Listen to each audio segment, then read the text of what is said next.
चलो let start. So या व्हिडिओमध्ये मी सांगणार आहे की आपला जो Xilinx IIC टूल आहे, प्रोजेक्ट नॅव्हिगेटर आहे किंवा प्लॅन आहे ते कसं यूज करायचं.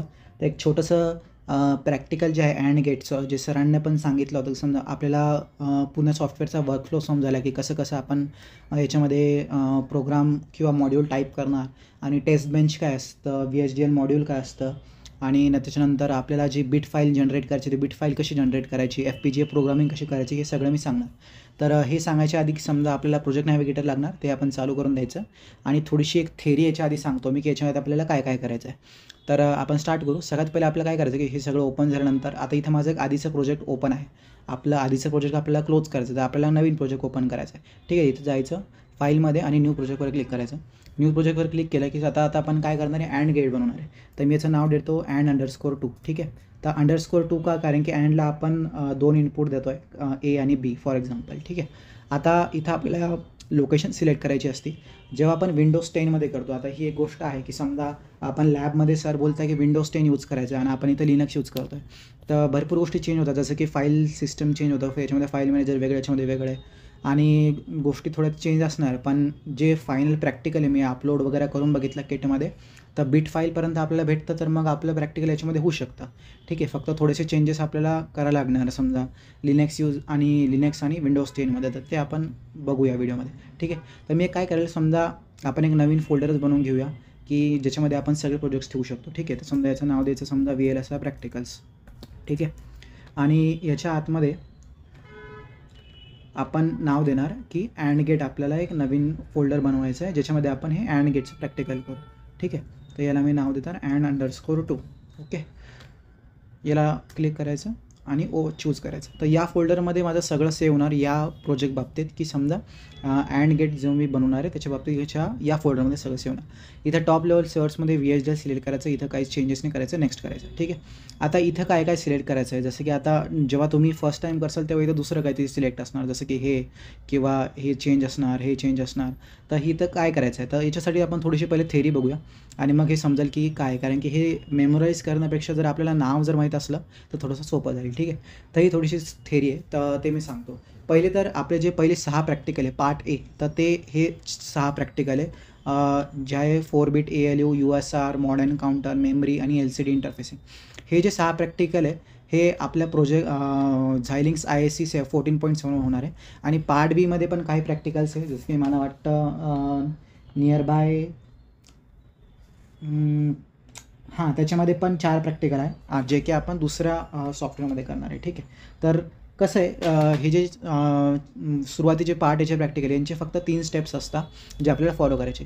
सगळ्यात पहिला स्टेप आहे synthesis of MBM VHDL model. म्हणजे काय की समजा आपल्याला FPGAमध्ये जे आपल्याला जर FPGAकडून आउटपुट पाहिजे, तर समजा आपल्याला अँड गेट बनवायचं, तर ते आपण याच्यामध्ये कोड टाकणार. ठीक आहे, त्याच्यानंतर simulation of test bench. Test bench म्हणजे कसं की समजा जे आउटपुट आपल्याला एक्सपेक्टेड आहे ते आपल्याला टेस्ट करायचं आहे. आता डायरेक्टली आपण हार्डवेअरमध्ये तर टेस्ट करू शकत नाही. समजा आपल्याला काही समजा पटापट टेस्टिंग करायची आहे किंवा थोडंसं कन्व्हिनियन्ससाठी आपण सॉफ्टवेअरमध्ये टेस्टिंग करायची, तर एक काइंड ऑफ सिम्युलेशन असतं की आपल्याला जे डिझायर्ड आउटपुट आहे ते आपल्याला भेटतं की नाही.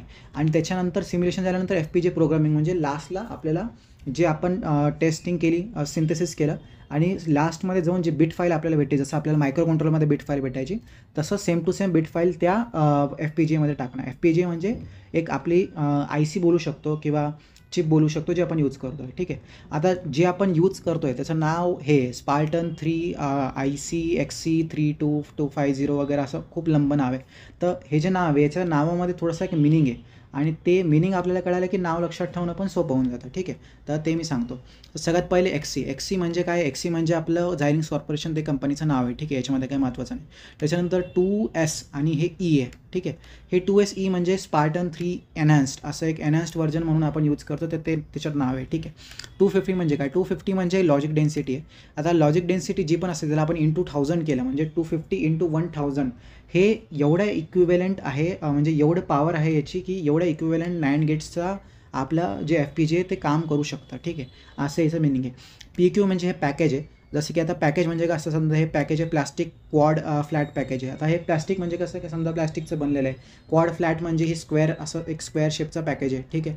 आणि अजून आपण कसे पॅकेज पाहिले, समजा मायक्रो कंट्रोलमध्ये आपण गेलो होतो, समजा असे 40 पिनचे असे स्टँडिंग पॅकेज होते. तर हे पॅकेजेस म्हणजे कसं असतं की समजा त्यांची मॅन्युफॅक्चरिंग कशी आहे, कशासाठी काम करताय वगैरे, समजा स्पेससाठी वेगळं पॅकेज असणार, स्पेस ॲप्लिकेशनसाठी किंवा हायर टेम्परेचर ॲप्लिकेशनसाठी वेगळं पॅकेज.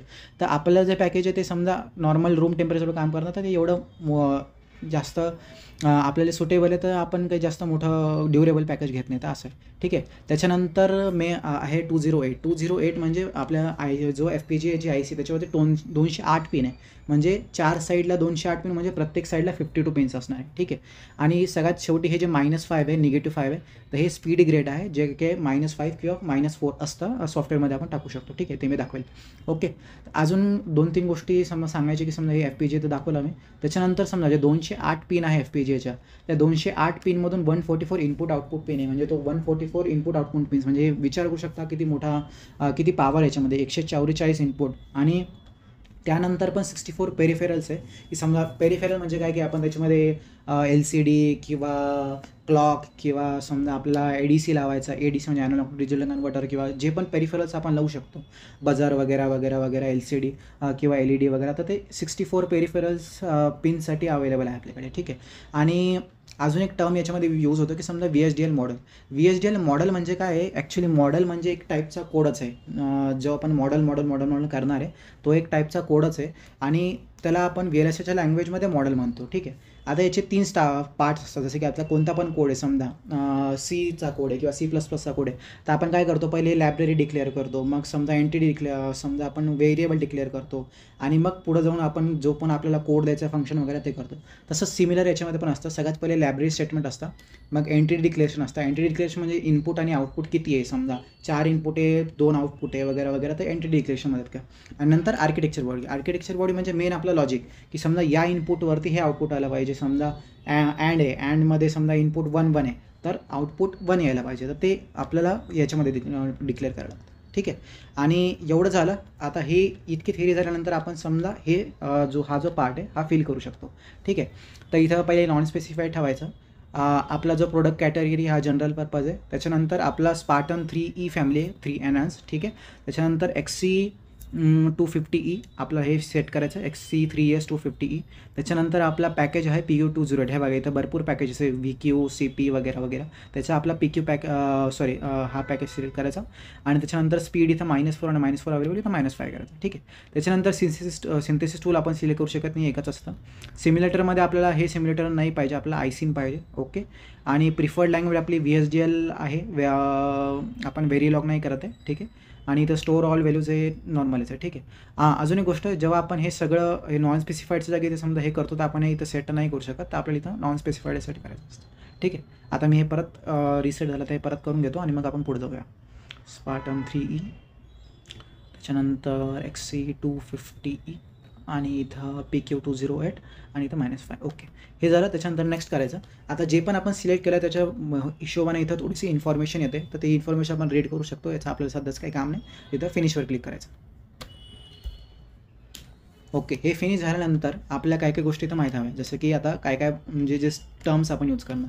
तर हे जे आहे याला आपण टार्गेट लाईन बोलतो. इथं आपल्याला मेन याच्यावरती क्लिक करून आपण काही पण नवीन VHDL मॉडेल किंवा नवीन टेस्ट बँड आपण इथं ॲड करू शकतो. तर स्टेप 1 जे आपण जे बघितलं होतं, स्टेप 1 म्हणजे स्टेप 1 आपला काय की आपल्याला सिंथेसिस ऑफ VHDL मॉडेल करायचं आहे. आता या स्टेपसाठी आपला जो टूल आहे तो टूल आपल्याला इम्प्लिमेंटेशन मोडमध्ये हवा, सिम्युलेशन मोडमध्ये नको, ठीक आहे. इम्प्लिमेंटेशन मोडमध्ये जायचं, ही जी टार्गेट लाईन याच्यावर डबल क्लिक करायचं किंवा राईट क्लिक करायचं, आणि न्यू सोर्सवरती क्लिक करायचं.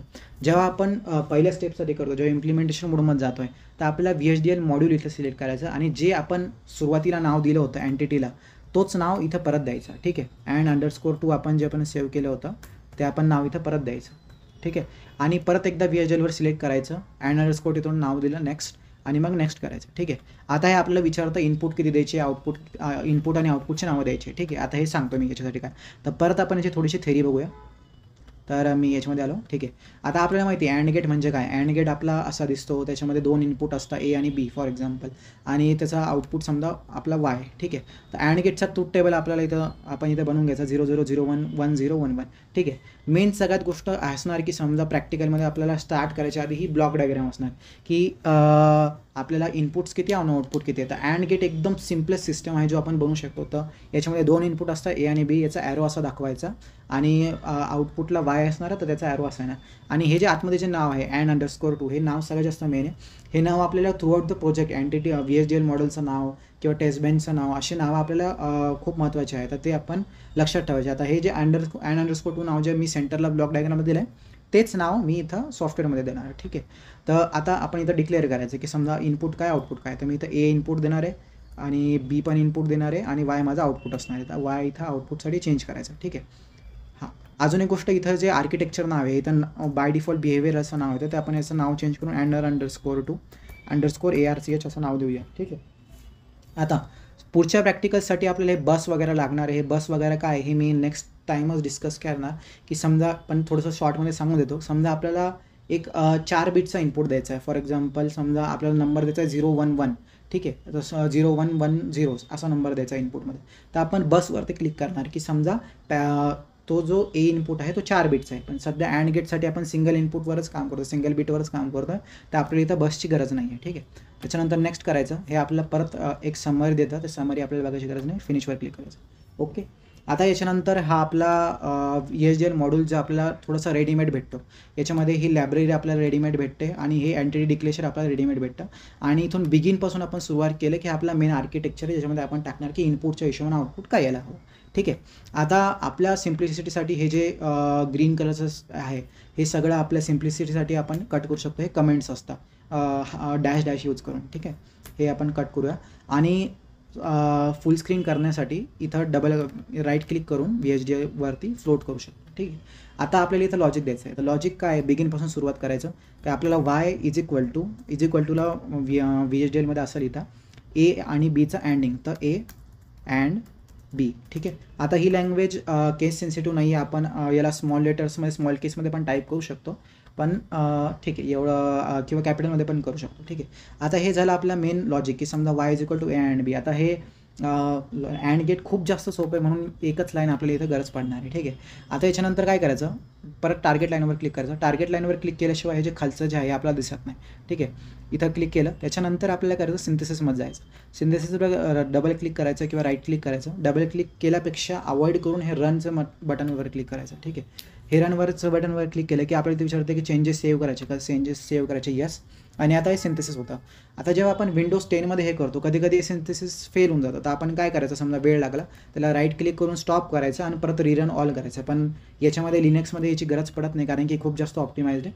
तर विंडोज 10मध्ये एरर येतं पण याच्यामध्ये येत नाही. ते मी ऑब्झर्वेशन केले. ठीक आहे. आता हे झालं आपलं सिंथेसिस सक्सेसफुली. समजा इथं काही एरर वगैरे असला तो एरर इथं दिसतो जे आपण सॉल्व्ह करू शकतो. ठीक आहे. आता काय काय बघायचं याच्यानंतर वायमध्ये काय काय येऊ शकतं. ओके. तर आपल्याला आता काय करायचं वायवामध्ये काय काय विचारू शकतो. तर डिझाईन समरीवरती पहिले क्लिक करायचं. डिझाईन समरीवरती क्लिक केलं की समजा आपल्याला इथं काय करायचं एक सिंथेसिस रिपोर्ट फाइंड करायची. सिंथेसिस रिपोर्टमध्ये गेलं की थोडंसं एंडला जायचं आणि इथं आपल्याला दिसतं की नंबर ऑफ इनपुट किती नंबर ऑफ आउटपुट किती. तर हे आपल्याला बघायचं असतं. ठीक आहे. हे डिव्हाइस युटिलायझेशन समरी हे मेन एक वायवामध्ये विचारू शकतं. तिथे दिसतं की नंबर ऑफ इनपुट्स किती आहे. तर LUTला नंबर ऑफ इनपुट्स समजा इथं आपले 2 इनपुट आहे ए आणि बी आणि एक आउटपुट आहे. तर नंबर ऑफ इनपुट आउटपुट्स 3 आहे. ठीक आहे. Number of bounded input outputs 3 आहे. तर 158 पैकी आपण 3 यूज करतो आहे. तर हे आपण इथं ॲप्रिशिएट करू शकतो आणि हे वायवामध्ये विचारू शकता. ठीक आहे. आता अजून काय काय विचारू शकता की समजा सिंथेसिस तुम्ही केलं तर आता तुम्ही कसं RTL स्केमॅटिक दाखवू किंवा टेक्नॉलॉजी स्केमॅटिक दाखवतो ते कसं बघायचं. तर मेन आपण परत इकडे आलो की इथं सिंथेसिसचं टिक आल्यानंतर इथं व्ह्यू RTL स्केमॅटिकवर जर आपण क्लिक केलं इथं start with a schematic of top level इथं जर क्लिक केलं तर आपल्याला हे दिसतं. आता जी आपण ब्लॉक डायग्राम आधी बनवली होती आपल्या थेरीमध्ये तर तीच block diagram same to same इथं आपल्याला दिसायला हवी. याच्यावरती समजा ही ब्लँक एरियामध्ये समजा डबल क्लिक केलं तर आपल्याला इथं दिसतं आहे अँड गेट दिसतं. म्हणजे की आपण काय केलं की अँड गेट आपण इथं यूज केलं. आता आपण हे अँड गेट जे कोडमध्ये टाकलं होतं किंवा मॉडेलमध्ये टाकलं होतं ते दिसतं. ठीक आहे. त्यानंतर अजून एक गोष्ट आपण बघू शकतो की समजा व्ह्यू टेक्नॉलॉजी स्कीमॅटिक याला मी डबल क्लिक केलं परत याला स्टार्ट केलं. मग आपल्याला काय दिसतं की समजा ही ब्लॉक डायग्राम याला डबल क्लिक केलं याच्या आतमध्ये आपल्याला एक LUT दिसतं. आता हे काय की समजा याच्या आतमध्ये FPGAच्या आतमध्ये कशी मॅपिंग होती तर हे त्याच्या आतमध्ये दिसतं की समजा A आणि Bला असं जाणार, मग त्याच्यानंतर एक नॉटला जाणार आणि LUTला जाणार वगैरे. तर याच्यामध्ये LUTमध्ये पण डबल क्लिक केलं की आपल्याला इथं परत अँड गेट दिसतं. अँड गेटची इक्वेशन दिसते की समजा आता आपण नावं दिले A आणि B, पण यानं इंटरनली नावं घेतले I0 आणि I1 वगैरे. ठीक आहे. त्याच्यानंतर इथं अँड गेटचा ट्रूथ टेबल दिसतो आणि अँड गेटचा के मॅप पण दिसतो. हा के मॅप आपण मला वाटतं सेकंड इयरमध्ये डिजिटल सर्किटमध्ये शिकलेला आहे. ठीक आहे. हे या 2-3 गोष्टी आपण बघू शकतो ज्या की वायवामध्ये समजा विचारता की जेव्हा आपण सिंथेसिस वगैरे करतोय तर की कन्फर्म करायसाठी की तुम्ही सिंथेसिस केलं आहे की फक्त कॉपी पेस्ट वगैरे केलं. ठीक आहे. याच्यानंतर हे झाले आपली स्टेप 1. तर आपली स्टेप 1 होती की समजा सिंथेसिस केलं. ठीक आहे. आता आपल्या स्टेप 1 डन आहे. आता दुसरी स्टेप आहे सिम्युलेशन करणं की टेस्ट बेंच करणं. तर याच्यासाठी थोडीशी थेरी सांगतो. तर आपल्याला काय करायचं आहे की समजा A आणि B आपल्याला इनपुटमध्ये द्यायचे आणि त्याच्या अकॉर्डिंगली Y कसं चेंज होते ते बघायचं आहे. तर मी काय करणार, A आहे तर A माझा मी काम करणार. 1 मिनटं. ठीक आहे. तर मी A मध्ये काय करणार, मी समजा एक स्क्वेअर वेव्ह देतो. ठीक आहे. ही स्क्वेअर वेव्ह मी देऊन टाकली. ओके. आता मी याचं रिझन पण सांगणार आणि B मध्ये पण मी एक स्क्वेअर वेव्ह देणार आणि पण त्या स्क्वेअर वेव्हचा जो टाईम पिरियड तो A पेक्षा छोटा देणार. ठीक आहे. A पेक्षा अर्धा. ठीक आहे. असा मी देऊन टाकला. आता मी काय बघणार, ही जे 2 लाईन्स आहे या ज्या लाईन्स मी इथं काढतोय. ठीक आहे. हां, आता याला आपण रिलेट करूया ट्रूथ टेबल्सवर. हे बघा 0 0. तर इथून मी सुरुवात, समजा मी या साईडनं बघितलं तर हे बघा ही 0 आहे, त्याच्यानंतर ही 0 आहे. ठीक आहे. मी कलर थोडासा दुसरा करतो. तर आपण काय करतोय की समजा प्रोग्रामला सांगूया की A आणि B नथिंग बट एक स्क्वेअर वेव्ह आहे जो ज्याचा टाईम पिरियड वेगवेगळा आहे. तर आपण कसं करणार, हे बघा हे जे 2 0 आहे त्याच्यानंतर हे 2 1 आहे. ॲक्च्युली A काय होतं आहे, पहिले 0 होतं आहे मग 1 होतं आहे, मग परत 0 परत 1 असं आपण इमॅजिन करतोय. ठीक आहे.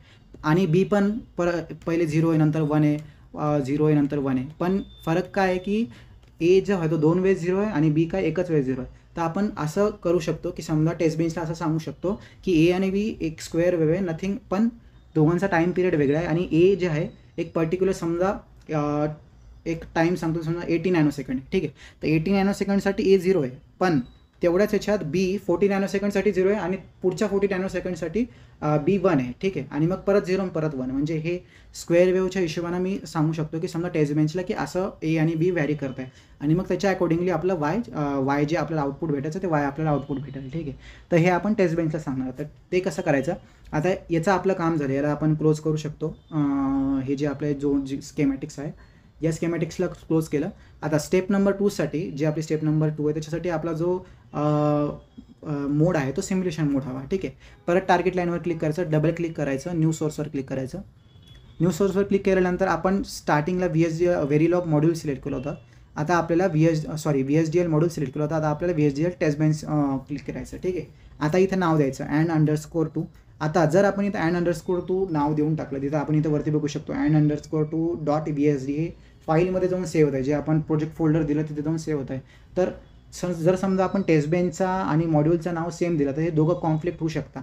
तर आपण याचं काहीतरी वेगळं नाव द्यायचं, and_2 समजा TB देऊन टाकला, टेस्ट बेंच देऊन टाकला. तर हे नाव दिलं, नेक्स्ट करायचं. हे ऑटोमॅटिकली याला डिटेक्ट करतं जो आपला VHDLचा आहे तो and2 याला करायचं आणि याला फिनिश करायचं. ठीक आहे. त्यानंतर इथं परत आपल्याला एक रेडीमेड थोडंसं फॉर्मॅट भेटणार. याच्यामध्ये कमेंट्स वगैरे असणार, हे कमेंट डिलीट करून द्यायचे, याची आपल्याला गरज नाही आहे. ही वाली कमेंट्स पण आपल्याला याची गरज नाही आहे, ते डिलीट करून द्यायचं. आता ठीक आहे. हे आपलं लायब्ररी स्टेटमेंट आहे, हे परत इथे एंटिटी डिक्लेरेशन वगैरे आहे आणि त्याच्यानंतर खाली आपलं मेन काम आहे. ठीक आहे. आता मी काय करणार, स्टार्टिंगपासून सुरुवात केली समजा की इनपुट माझं काय द्यायचं आहे, तर समजा 0 0 इनपुट चालू करून दिलं. ठीक आहे. सुरुवातीला त्याच्यानंतर आपल्याला इथं क्लॉकची गरज नाही आहे, कारण की अँड गेटसाठी आपल्याला बिलकुल क्लॉकची गरज नाही, तर ही लाईन मी काढून देतो. त्याच्यानंतर परत आपल्याला इथं क्लॉकची गरज नाही, ही हावाला पार्ट पण मी इथं काढून देतो. मेन आपलं काम इथं सुरू होतं स्टिम्युलस प्रोसेसपासून. ठीक आहे. तर स्टिम्युलस प्रोसेस आपल्याला इथे एक रेडीमेड स्टिम्युलस प्रोसेस भेटते आहे. ही जी रेडीमेड स्टिम्युलस प्रोसेस ही एका क्लॉकसाठी आहे, पण याची आपल्याला गरज नाही, हे क्लॉक आपल्याला लागत नाही, तर हे पण मी कट करून देतो. ठीक आहे. आता स्टिम्युलस प्रोसेस म्हणजे काय की A आणि B इनपुट आपल्याला कसे कसे द्यायचे. तर समजा आपण पहिले A साठी स्टिम्युलस प्रोसेस चेंज करूया. ठीक आहे. तर याचं मी नाव चेंज करतो, स्टिम्युलस प्रोसेस A, इथे याला असं नाव दिलं. ठीक आहे. आता मी काय करणार, Aला आपल्याला चेंज करायचं. Aला आपल्याला काय करायचं, स्क्वेअर वेव्ह करायचं. स्क्वेअर म्हणजे काय, आपण काय करतो 0 आणि 1 मधून टॉगल करतोय. तर मी काय करणार, A = नॉट ऑफ A. ठीक आहे. म्हणजे काय की एला आपण समजा ए जर पहिले 0 आहे तर तो 1 होऊन जाणार आणि जर 1 आहे तर 0 होऊन जाणार.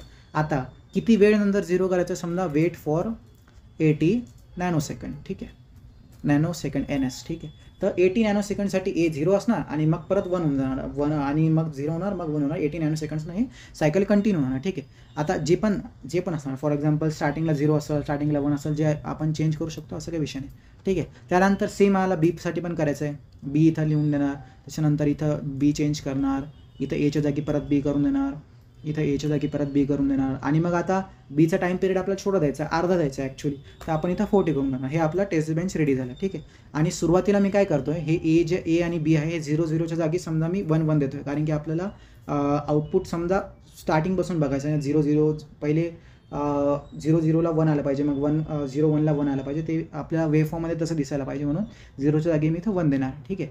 हे एवढं झालं. याच्यानंतर आपल्याला सेव्ह करायचं, Ctrl+S करून सेव्ह करू शकतो आणि मग परत टार्गेट लाईनवर जायचं. याला टार्गेट लाईनला क्लिक केल्यानंतर हे ICM आहे, याला एक्सपांड करायचं आणि इथं बिहेवियरल चेक सिंटॅक्स आहे, याला राईट क्लिक करून रन करून द्यायचं. याला रन व्हायला थोडासा वेळ लागतो. रन झालं, इथे ग्रीन टिक येऊन जाणार आणि ग्रीन टिक आलं म्हणजे आपला जो टेस्ट बेंच आहे तो बरोबर आहे.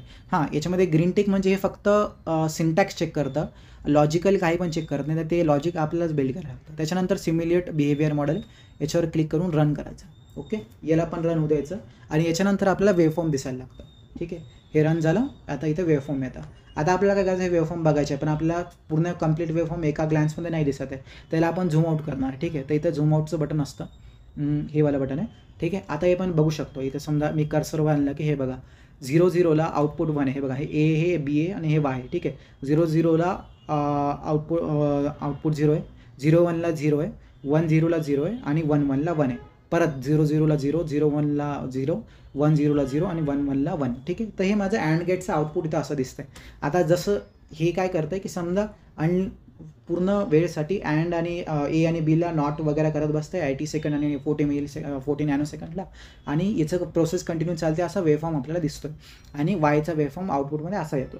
तर हे झालं टेस्ट बेंच, की आपलं अँड गेट बरोबर आहे. समजा जे मी आधी सांगितलं होतं, अजून एक गोष्ट की समजा इथं मी इथं 1-1 का केलं होतं, तर हे समजा मी करून दाखवलं, समजा इथे 0-0 करून दिलं, तर तो काय करणार, स्टार्टिंग चेंज होणार, की दाखवतो मी तुम्हाला. समजा रन केलं, ठीक आहे, रन झालं, परत सिम्युलेट करायचं, डबल क्लिक पण करू शकतो, पण सवय टाकायची की समजा राईट क्लिक करून रन करायचं, ठीक आहे. परत दाखवतो की समजा डिफरन्स समजेल, ठीक आहे. बघा डिफरन्स कसं आहे, आता इथून स्टार्टिंग 1-1 पासून झाली, 1-1-1, 1-0-0, 0-1-1, 0-1-0 आणि 0-0-0. तर हे उलटं झालं म्हणून आपण स्टार्टिंगला तिथं 1 चेंज केलं होतं. तर हे झालं टेस्ट बेंच. ओके, आता ही झाली आपली स्टेप 2 झाली. आता step 3 FPGA programming. FPGA programming म्हणजे काय, की समजा जसं की आता आपण कोणता पण आर्डिनो प्रोग्राम करतो आहे, आर्डिनोमध्ये आपल्याला काय करायचं, समजा एक LED ग्लो करायचा आहे, तर आपण तो काय करणार, LED आपण पिन नंबर समजा आर्डिनोच्या पिन नंबर 1ला दिला आणि तो LED आपण प्रत्येक 2 सेकंडला ब्लिंक करतो आहे. तर सेम टू सेम समजा आता हे ए आणि हे बी, आपल्याला माहिती आहे आपल्याला ए आणि बी इनपुट द्यायचं आहे, पण FPGAला थोडी माहिती आहे आपण ए आणि बी कुठून इनपुट देतो आहे. त्याच्या FPGAला किती पिन्स आहे, 208 पिन आहे. 208 पिनमधून ए कोणता बाबा, बी कोणता बाबा आणि वाय कोणतं आहे, तर हे आपल्याला कसं कळणार, तर आपल्याला कसं कळणार आणि हे FPGAला कसं करणार ते आपल्याला करायचं आहे. तर यालाच बोलतो आपण FPGA प्रोग्रामिंग. तर त्याच्यासाठी आपल्याला टूल यूज होतं, ते टूल आहे प्लॅनहाईड, ठीक आहे. तर काय करणार मी, याचं काम झालं, याला मी मिनिमाइज करणार आणि जे आपण प्लॅनहाईड इन्स्टॉल केलं होतं, तर ते प्लॅनहाईड आपण आता चालू करायचं, ठीक आहे. हे सगळं मी मिनिमाइज केलं कदाचित. ओके, हां, प्लॅनहाईड मी चालू करणार, हे तर माझं प्लॅनहाईड आहे.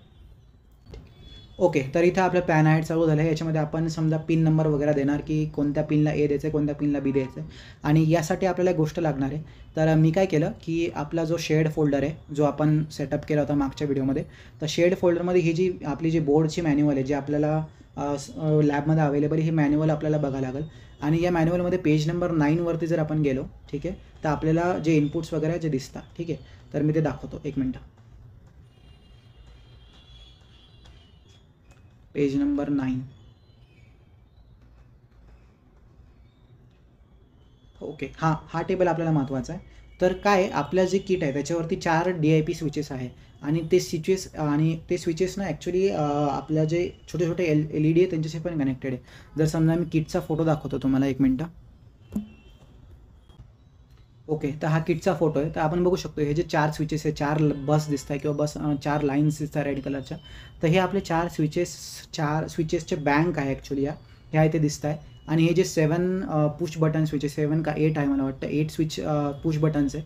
आणि हे जे पण स्विचेस आहे एका LED शी कनेक्टेड आहे. ते आतमधून शॉर्ट असणार असं सरांनी सांगितलं. तर हे जे आहे यांचं जो कनेक्शन जे आहे FPGA सोबत ही आपली मेन FPGA स्क्वेअरमध्ये स्क्वेअर पॅकेजमध्ये. तर यांचं जे कनेक्शन आहे की समजा हा वाला स्विच आहे, समजा याचं नाव इथं झूम करून दिसत आहे, ठीक आहे. TL1 आहे, समजा याचं नाव आहे TL1 या LEDचं नाव असणार आणि R88 आहे, ठीक आहे. तर हे या FPGAवरती कोणत्या पिनला कनेक्टेड हे आपल्या या PDF मध्ये दिलेलं आहे, ठीक आहे. जसं की TL1 इथं दिसत आहे TL1. तर TL1 कुठे आहे की हा LED TL1 हा LED ॲक्च्युली FPGAच्या पिन नंबर 205ला कनेक्टेड आहे. तर हे या मॉड्यूलमध्ये किंवा या आपल्या मॅन्युअलमध्ये दिलेलं आहे, ठीक आहे. तर हे आपण इनपुट्स इथून बघू शकतो की आपल्याला काय काय चेंज करायचं आहे, काय काय यूज करायला शकतं आहे आपण याच्यामध्ये की A आणि B कुठं देऊ शकतो किंवा Y कुठं देऊ शकतो. तर मी काय करणार, आपली जी स्विच बँक 1 आहे जी पहिली बँक आहे, जशी की पहिली बँक कोणती झाली माझी ही पहिली ब्लँक आहे. या पहिली ब्लँकचे पहिले 2 इनपुट म्हणजे हा वाला स्विच आणि हा वाला स्विच मी यांना देणार A आणि B साठी. आणि शेवटच्या बँकचा शेवटचा हा माझा Y आहे असं मी इमॅजिन करतो, ठीक आहे. आणि हे मी माझ्या प्लॅन अहेडला देणार आणि मग आपल्याला बिट फाईल जनरेट करून भेटेल, ठीक आहे. तर चला सुरू करू. तर याला काय करायला लागेल, हे मला PDF सेपरेट लागतं. प्लॅन ॲड ओपन करायचं. प्लॅन ॲडमध्ये काय करणार, क्रिएट प्रोजेक्ट नाही करायचं, आपल्याला ओपन प्रोजेक्ट करायचं, ठीक आहे. क्रिएट प्रोजेक्ट नाही करायचं. त्याच्यानंतर VLSI प्रॅक्टिकलमध्ये जायचं जिथे आपला अँड आहे, अँड गेटचा तिथं सेव्ह आहे and_2. याच्यामध्ये इथं दिसतं आहे and_2.xic याला ओपन करायचं, ठीक आहे. याला ओपन केलं त्याच्यानंतर इथं आपण याला नाव देऊ शकतो, याला नाव चेंज करायची तशी गरज नाही, तर याला ओके क्लिक करून द्यायचं. त्याच्यानंतर आपलं प्लॅन ॲड ओपन होणार. प्लॅन ॲड ओपन झाल्यानंतर हे थोडंसं प्रोसेस आहे, या प्रोसेसला होऊ द्यायचं. इम्पोर्ट वगैरे तर काहीतरी इम्पोर्ट करणार आणि कॉन्फिगरेशन सुरू होईल.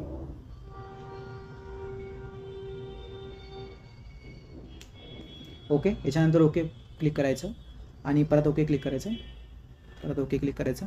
आता इथं आपलं काय करायचं आहे, हे जे ओपन इलॅबोरेटेड डिझाईन आहे याला मी एक्सपांड समजा केलं, ओके.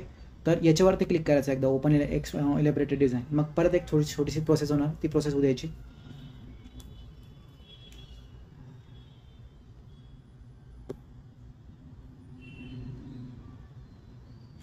ही प्रोसेस झाल्यानंतर इथं आपल्याला काय करायचं आहे, कधी कधी मोड हा डिफॉल्ट लेआउटमध्ये असतो, तर याला इनपुट आउटपुट पॅनिंगवरती यायचं. इनपुट आउटपुट पॅनिंग म्हणजे तेच की आपल्याला पिन नंबर द्यायचे. त्याच्यानंतर हा जो विंडो आहे खालचा याचं आपल्याला मेन काम आहे. तर याला मी काय करणार, एक्सपांड करता येतं का बघतो, ठीक आहे. याला फ्लोट करता येतं आपल्याला, ठीक आहे. नाही फ्लोट नाही, याला आपल्याला मॅक्सिमाइज करता येतं, ओके. याला मॅक्सिमाइज केल्यानंतर हे जे ऑल पोर्ट्स आहे याच्यामध्ये स्केलर पोर्ट्स आहे. स्केलर पोर्ट म्हणजे काय, जे सिंगल बिटचे आहे तर ते आपल्याला इथं दिसतं.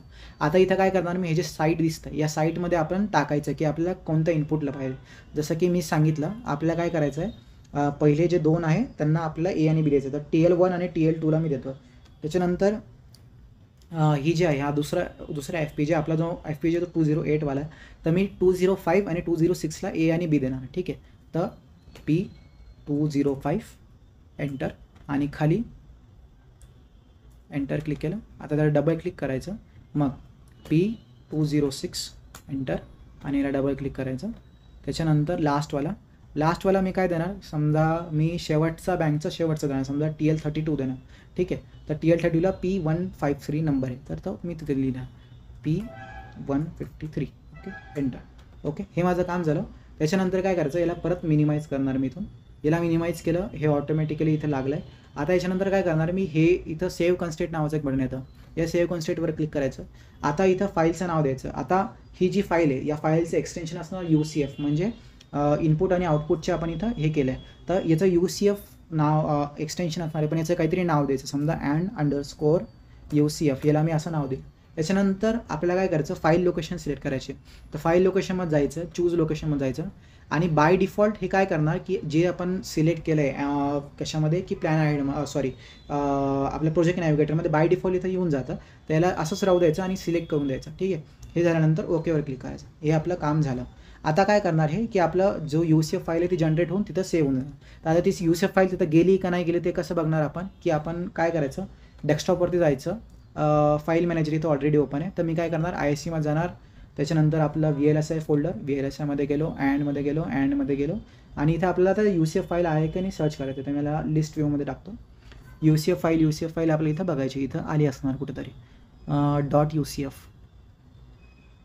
हे बघा and_UCF.UCF. ठीक आहे. आता आपल्या ही फाईल प्रोजेक्ट नॅव्हिगेटरमध्ये परत ॲड करायची. तर मी काय करणार, ISC प्रोजेक्ट नॅव्हिगेटरमध्ये जाणार. आता सिम्युलेशन मोडमधून आपल्याला परत इम्प्लिमेंटेशन मोडमध्ये जायचं स्टेप 3साठी. ही जी टार्गेट लाईन याच्यावर राईट क्लिक करायचं, ॲड सोर्सवर जायचं.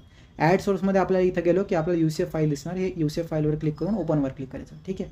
याला ओके दाबायचं आणि UCF फाईल इम्पोर्ट होऊन जाते. आता UCF फाईल इथं दिसत नाही, याला काय करायचं, परत एक्सपांड करायचं आणि ही इथं UCF फाईल दिसते. तर इथं आपल्याला दिसतंय Aला आपण 205 दिसतंय, Bला 206 आणि Yला LOC म्हणजे पाथ किंवा पिनचा नंबर 153. ठीक आहे.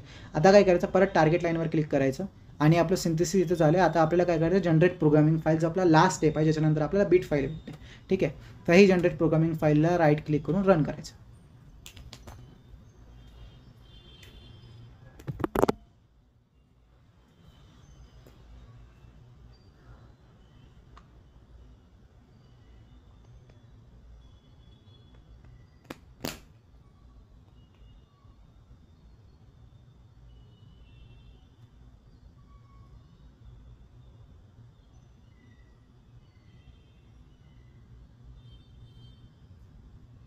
ओके. तर आपलं इथं जनरेट प्रोग्रामिंग फाईलला टिक आलं आहे, इम्प्लिमेंटला टिक आलं आहे, म्हणजे आपला प्रॅक्टिकल जो सॉफ्टवेअरवरती जेवढा व्हायचा होता तो कंप्लीट डन आहे आणि आपल्याला एक लास्ट बिट फाईल जी पाहिजे होती ती बिट फाईल आपल्याला भेटणार फाईल ब्राउझरमध्ये. तर आपण काय करायचं, and_2.bit ही एक एक्सटेन्शन नावानं, या एक्सटेन्शनचं येऊन आहे बघा इथं and_2.bit. ठीक आहे.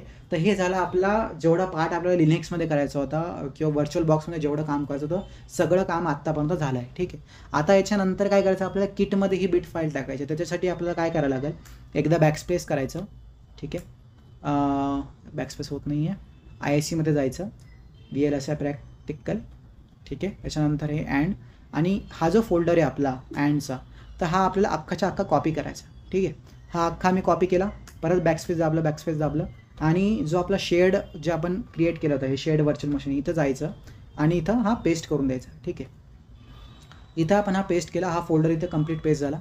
आता आपलं जे याचं काम आहे, या ISCचं काम हे झालं आहे, म्हणजे व्हर्च्युअल मशीनचं काम झालं आहे. आता मी फाईल मॅनेजरमध्ये जाणार. फाईल मॅनेजरमध्ये जाऊन माझा जो पाथ होता जिथं मी हे सगळं इन्स्टॉल केलं आहे, शेड पाथ जो आहे आपला, तिथं जाणार मी. ठीक आहे. Shared virtual machine. आता हे इथं and_2. तर हे झालं माझं एवढं काम. आता हे माझ्या सगळ्यात कामाचं आहे की समजा आता याच्यानंतर मी काय करणार. ठीक आहे. तर आपलं जो डाउनलोडिंग फोल्डर आहे जे आपण घेतलं होतं, तर त्याच्यामध्ये या 3 फाईल आपल्याला भेटणार, या 2 फाईल आपल्याला भेटणार, FPGA download.dat आणि JTAG.exe. तर या ज्या 2 फाईल्स ही आपल्या लॅबमध्ये डाउनलोडिंग फोल्डरमध्ये आहे, या आपल्याला कॉपी करून घ्यायच्या. ह्या मी कॉपी करणार. ठीक आहे. त्यानंतर जो आपला प्रोजेक्ट आहे त्याच्यामध्ये जायचं आणि या इथं पेस्ट करायच्या. ओके. या इथं पेस्ट केला. त्याच्यानंतर काय करायचं, ही जी बॅट फाईल आहे याला राईट क्लिक करून एडिट इन नोटपॅड टाकायचं. ठीक आहे.